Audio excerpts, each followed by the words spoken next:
Assalamualaikum warahmatullahi wabarakatuh. Perkenalkan, saya Rika Nurani dari kelompok 3 mata kuliah literasi digital. Di sini saya akan mewawancarai seorang narasumber bernama Ibu Ois. Wawancara di sini mengenai bagaimana penerapan literasi digital dalam keluarga Bu Ois. Nah, baik Bu, bisa kita mulai wawancaranya? Ya, Di sini itu kan biasanya literasi itu lebih mengarah ke anak-anak yang belum mengenali kayak membaca, menulis dan lain-lainnya. ya. Nah, kalau boleh tahu anak Ibu itu sekarang kelas berapa? Kelas 3 SD. Untuk anak kelas 3 SD sendiri ini apakah sulit Bu, apa gampang gitu untuk mengajaknya belajar? Sulitnya ada, gampangnya juga ada. Oh, baik Bu. Nah, selanjutnya itu apa yang Ibu ketahui mengenai literasi Bu? Literasi menurut saya kalau nggak salah itu adalah kemampuan dan keterampilan dalam bidang menulis, membaca, dan berhitung terhadap anak. Baik Bu, berarti sedikit banyaknya Ibu sudah mengetahui ya bagaimana literasi itu. Insya Allah. Karena kan ya Bu, di SD-SD itu sebelum pandemi ini literasi itu emang sudah diberlakukan ya sebelum memasuki kelas untuk memulai pembelajaran. Iya. Nah, selanjutnya itu bagaimana cara Ibu menerapkan literasi pada keluarga Ibu? Biasanya saya menerapkan literasi terhadap anak dengan cara membacakan dongeng dan cerita-cerita sebelum tidur. Dan saya selalu membawa anak ke toko buku baca umum. Kebetulan di daerah saya ini ada saung baca. Makanya saya manfaatkan membawa anak ke sana dengan mengenalkan literasi sama anak. Baik Bu, berarti literasi ini untuk menggunakan literasi ini Ibu manfaatkan saung baca yang ada di daerah Ibu ya? Iya. Nah, selanjutnya sebelum pandemi ini apakah Ibu sudah menerapkan atau memperkenalkan cara literasi digital? Belum. Berarti setelah ada pandemi baru Ibu menerapkannya Bu ya? Iya, betul. Nah, baik.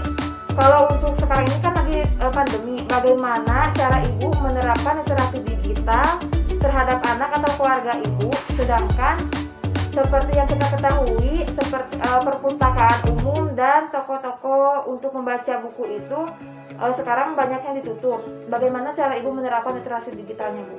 Nah, pertama saya mencari dulu pengetahuan tentang literasi untuk saya sebagai orang tua murid.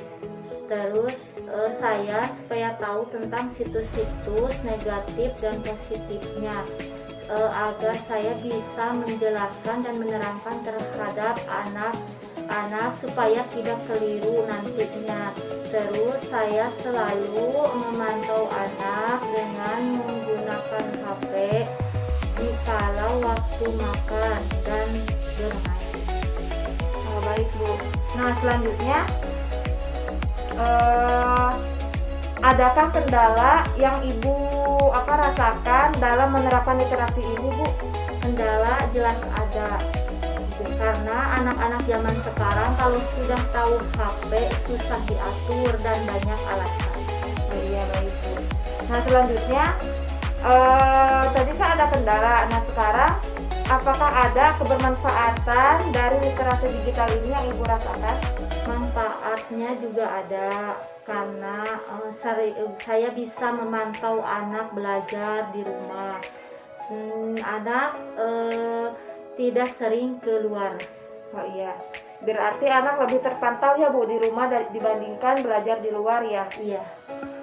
Nah, selanjutnya bagaimana cara Ibu mengatasi permasalahan dalam literasi ini? Tadi kan seperti yang Ibu sudah paparkan bahwa terkadang anak itu sulit untuk diajak belajar, membaca, dan hal lainnya.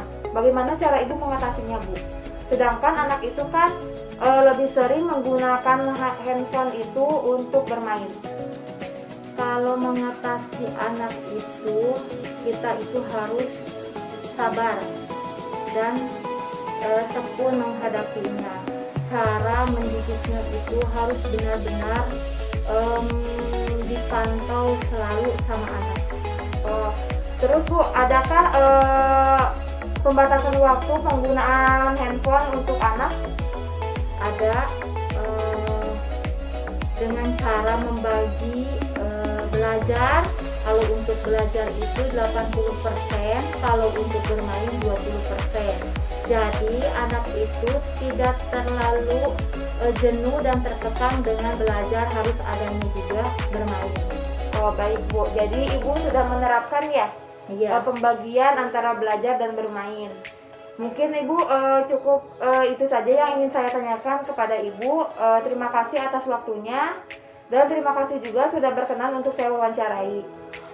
Baik Ibu, terima kasih banyak. Ya, sama-sama.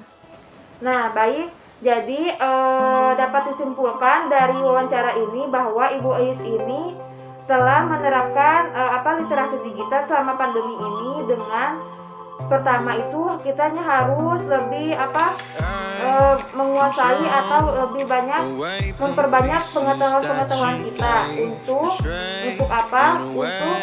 agar kita itu mengetahui situs-situs apa saja yang dapat memberikan kebermanfaatan kepada anak kita atau keluarga kita, dan situs apa saja yang akan berpengaruh negatif terhadap keluarga kita. Nah selanjutnya itu seperti yang telah dipaparkan juga bahwa keluarga Ibu Ais ini telah mengatur waktu antara belajar dan bermain si anak, jadi sudah terkontrol semuanya. Nah hal ini bisa kita contohkan juga untuk diterapkan dalam kehidupan kita sehari-hari. Mungkin cukup sekian wawancara yang dapat saya sampaikan. Kurang lebihnya saya mohon maaf. Wassalamualaikum warahmatullahi wabarakatuh.